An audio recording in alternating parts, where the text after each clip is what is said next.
Atong saluduhan ang usa ka inahan sa Samal Island kay gawas nga usa siya ka medical frontliner, doon na pa siya part-time job ug negosyo.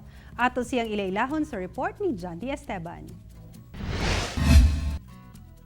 Unom ka tuig na, isip usa ka nurse ang Samalenyong si Rachel Ann Montes. Na-assign siya isip medical responder sa City Disaster Risk Reduction and Management Office sa Samal.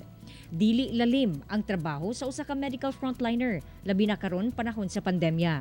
Iyang gisakripisyo ang oras, kusog, kahanas ug bisan ang kaugalingong kinabuhi aron mapanalipdan ang katawhan sa COVID-19.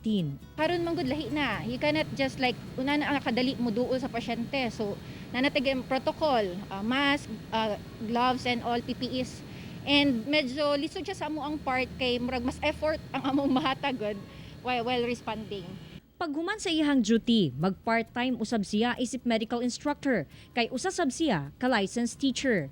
Nangita sa buong paagi si Rachel nga magka-extra income pinaagi sa online selling ug ang iyang produkto, mga graphic printed t-shirts ug ubang personalized items. Kining tanan alang sa iyang bugtong anak. Gani tungod sa kabisi halos di na sila magkita.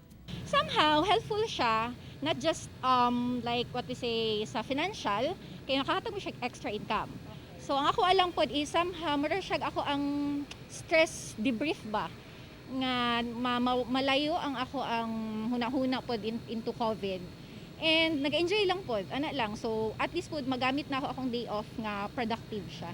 Tataw ang kakugi ug diskarte ni Rachel, masuportahan lang ang pamilya. Mga kinaiya nga angay pamarisan, labi na karong dunay pandemya. Kauban si Mel Colmenares sa kamera. Ako si John D. Esteban para sa One Mindanao.